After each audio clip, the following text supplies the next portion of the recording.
Welcome everyone. Today we have our new episode and we will discuss on a very specific questions. How will AI NPC non-player characters change video games? We have our world famous speakers, Professor Rob. Professor Rob, what you want to discuss on this particular question? So video games up to now had non-player characters that were largely just scripted. They would say the same thing, do the same things, approach the problems in much the same way time and time again. And so once you progress through a game, there really wasn't a ton of point to go back and do the game again. And you never made any sense to actually have a conversation with the characters, because you generally had to either guess the command words or operate from a pull-down menu that gave you the responses that the NPC was programmed for. And so it wasn't very immersive. I mean, the NPCs looked real, but increasingly looked real, but they didn't behave like people. Now, as we move to AI, and NVIDIA, of course, demonstrated this at their last conference, their GPU developers conference. They showcased that you could, with an AI NPC, talk to it much like you can talk to a generative AI application. And then because it's backed by generative AI. And so now you could walk up to an NPC and actually have a conversation. And you could ask them detailed questions about the game. You could ask them detailed questions about the environment.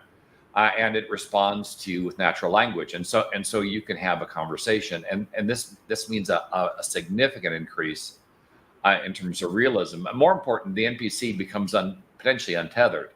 And so there's a possibility that an NPC could follow you and team up with you throughout the game and behave very similar to how a human player would behave in terms of providing support, following orders.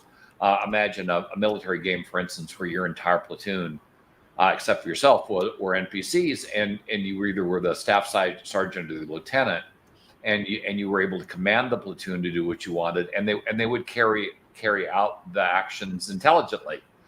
Where otherwise, if you're trying to move players around the board, say on a strategic game, they're not going to think. They're going to shoot at everything. They're not going to shoot at the target that you want unless you specifically select it. All those things that you currently have to do to kind of manage unintelligent game elements go by the wayside, and you can actually say, hey Bob, go over and shoot that guy over behind the rock, and the NPC will go over and do it, or remember to fire from cover, and the NPCs then get behind rocks and trees and keep from getting killed themselves.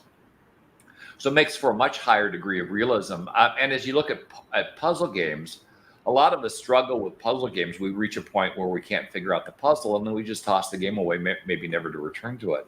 Here again, an NPC, a partner, could help you think through the elements of the puzzle without necessarily telling you the way out. You can always go up on any one of the forum sites and find other players that have figured out the game and get them to advise you to do that. But once again, that kind of breaks the realism of the game. You're not doing it from within the game, and this allows, even in a puzzle game, for you to ask for help and have the NPC provide it and guide you through the game. So it adds a substantial amount of realism and improves gameplay, and probably will get even people in games that are having trouble complete the games and maybe want to go back and do it again, maybe with a different NPC, or ask different questions or talk to different people. It opens the potential scope of the game dramatically, and you could also see people forming digital friendships with their NPCs and relationships with them. And I expect very, very much like we've had some incidents between people and chatbots. We just had that incident in Japan where a service was shut down, and a Japanese individual had married his virtual girlfriend, and of course now can no longer get access to that particular service or her. So it's going to bring up some interesting difficulties when a company wants to discontinue a game, because the people that have formed relationships with the NPCs in it may have difficulty letting the game go. So there are a lot of changes that are coming, both operationally and how you play the game, and how developers will have to deal with carrying the game forward or choosing to discontinue it, because you could certainly imagine folks filing restraining orders to keep people from getting rid of the game, because within the game people have formed relationships with the NPCs. So it's an interesting technology, and it will really change gaming and how we game significantly.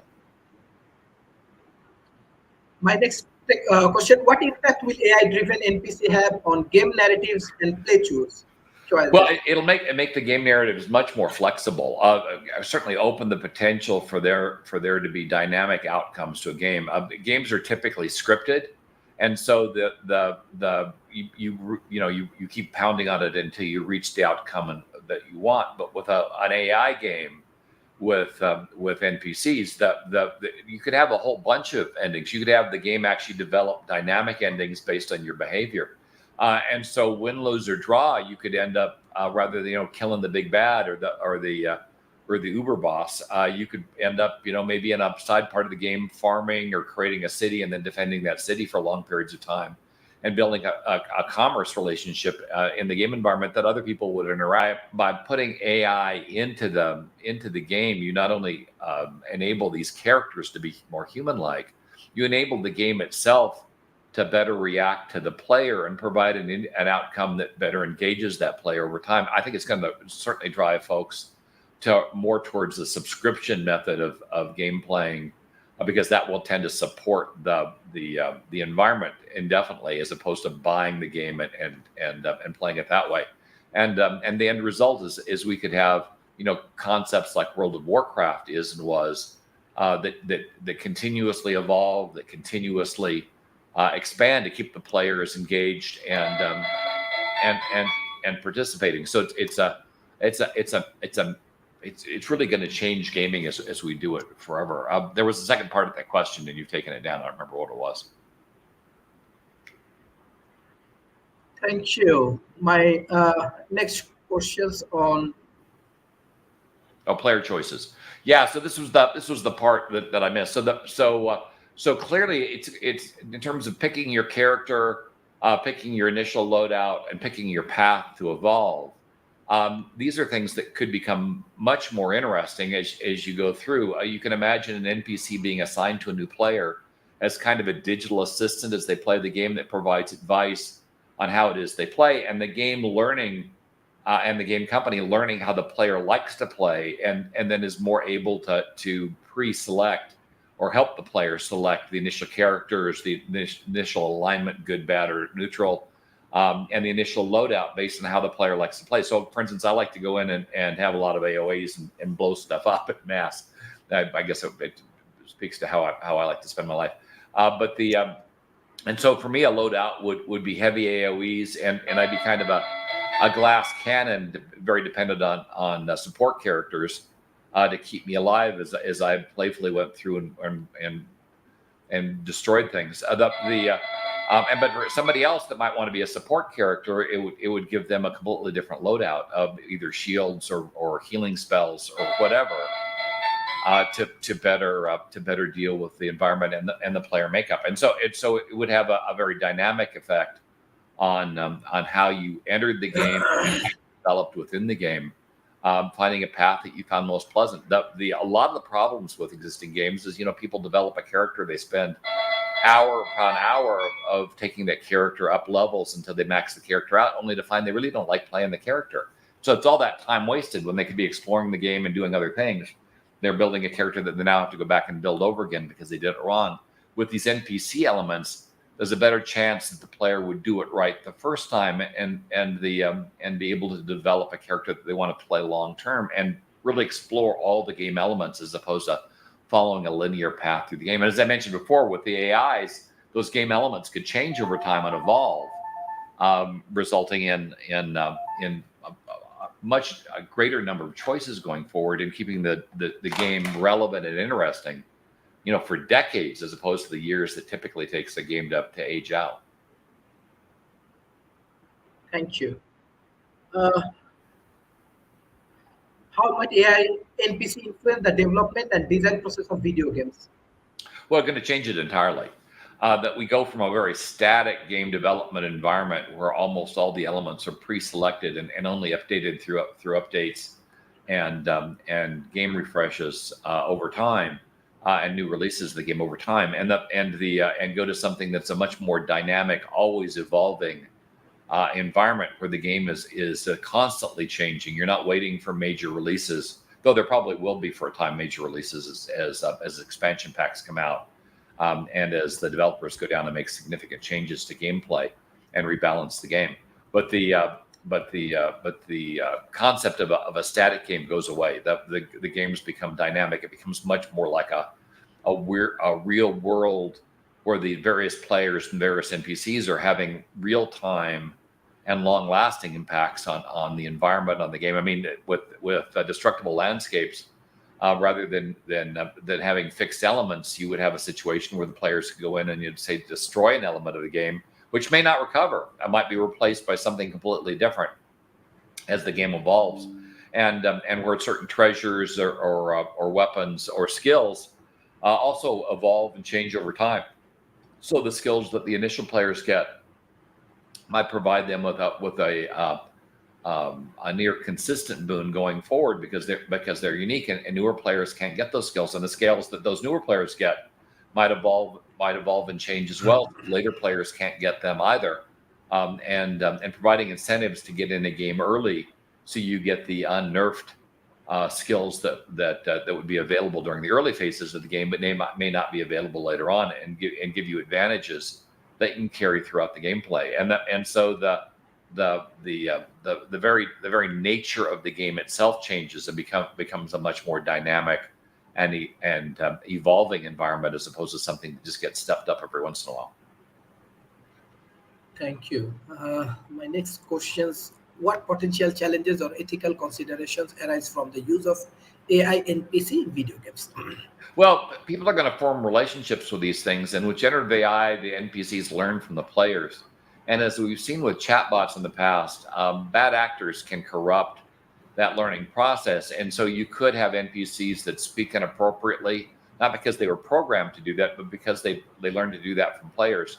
And you could have relationships that are unhealthy with NPCs as well, that where the player and the NPC form a relationship that's harmful to the player, where they become too engaged with the game and don't disengage and get involved in reality. We've had that with game players before, where they just kind of live in the game, and don't want to come out of it, and their real life goes to hell as a result. They lose their jobs. They end up in their parents' basement.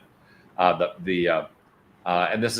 that problem is going to be potentially much worse, because these are going to be much more engaging than the existing games. And so making sure there are monitors in place to trigger if somebody is playing the game so incessantly that it becomes unhealthy, or has formed relationships, or is behaving in the game in a way kind of like a super griefer, where they're going through the game and they're just causing massive amounts of harm and destroying the gameplay for others. A kind of a sense like criminal in the game. And we've had those before as well, like griefers going around and getting games and kind of camping on respawn sites and the rest, that just kind of destroy the fun for everyone. And so there will need to be some oversight, and there's nothing that says you couldn't. And the issue, of course, with oversight is being able to staff it. And the neat thing with regard to NPCs is you could mission a few of the NPCs to be like police officers that would go through and assure appropriate behavior and punish players that behave improperly, either by restricting their ability to move, or by removing them entirely from the game environment and then banning them, which are remedies that we have today. But the NPC could deliver the remedies, kind of be a sort of god inside the game, providing oversight, providing control, and assuring that the players aren't adversely impacted by either game elements that have gone off the rails, or other players. Mhm. What is your advice for especially the video games industries? Well, the advice is that this is an area you absolutely have to explore. That the difficulty we're having right now, it's not that we don't have the technology. The difficulty is the loading that this technology provides. One NPC in a game significantly increases the processing footprint in the game. And if you had a game with a lot of NPCs and a lot of active players, you could have some significant headroom problems, even if you were hosting it in the cloud. I mean, you could end up spending up an awful lot of processing power, which by nature costs could be unsustainable. On the other hand, thinking creatively and realizing that perhaps you don't need 1,000 NPCs in a game, you might only need a handful of them that change roles as the player moves through the game. In other words, the language model that drives them might change out as the player goes through the game. And then when the player isn't engaged with the NPC, the NPC wouldn't have to be fully performant. In other words, it might simply have an AI element that would carry the plot forward, just as if certain things were happening without the player present. So, say a city could continue to progress and evolve, but you wouldn't need to populate all the characters. You'd only deal with that in terms of code, and only when the player was in proximity to that particular city would the city then populate, animate, and require the extra processing power. In fact, you probably could just, as we do today, draw a sphere around the player, and it's only within that sphere that you need to put the full processing potential into the game. When it's outside the sphere, it's simply following a script that's dynamic and alterable, but much like a text story, it doesn't have physical elements to it, or in this particular case, generated elements to it. And that way you can keep your processing requirements low. But finding the way to make this so it's very engaging, and where you're using the full power of the AI while still maintaining a reasonable use of memory, processing power, whether it be GPU, NPU, or CPU, is going to probably be what defines the winners from the losers here. Keeping those costs down while still providing a very compelling experience will be the problem to be solved for the gaming companies. Thank you. What's your closing remarks for today's session? Sure. AI is having a major impact every place. But where we're likely to see some of the biggest changes that we interact with are in virtual environments, that are generated entirely by computers. As we try to approach this holodeck concept that we got out of Star Trek: Next Generation, and getting ever closer to being able to create environments that behave like real environments, dropping into a war scenario that's much like you were in a town in France during the Second World War, or during the Fifth World War, depending on if you're talking about past or future. But where all the elements, the NPCs, the animals, the game-generated villains and bosses all behave more like people and are far more dynamic. It's going to change this world tremendously, and making the game itself intelligent and dynamic and self-optimizing against the player can provide ever more compelling and engaging experiences, with the real danger being people becoming so engaged they don't want to leave the game or leave the artificial environment, requiring a certain amount of oversight to make sure that people aren't abusing the games or abusing the players within them. So this is going to open the door to a lot of amazing things, but a significant number of problems as well, and we'll need to wrap our arms around both for this to be successful. Thank you. I request all of our audience, please share our content as much as possible with the government agency, corporation, and academia. And thank you, Professor Rob, for your excellent support for World Talent Economic Forum. Thank you. My pleasure. Bye-bye and take care.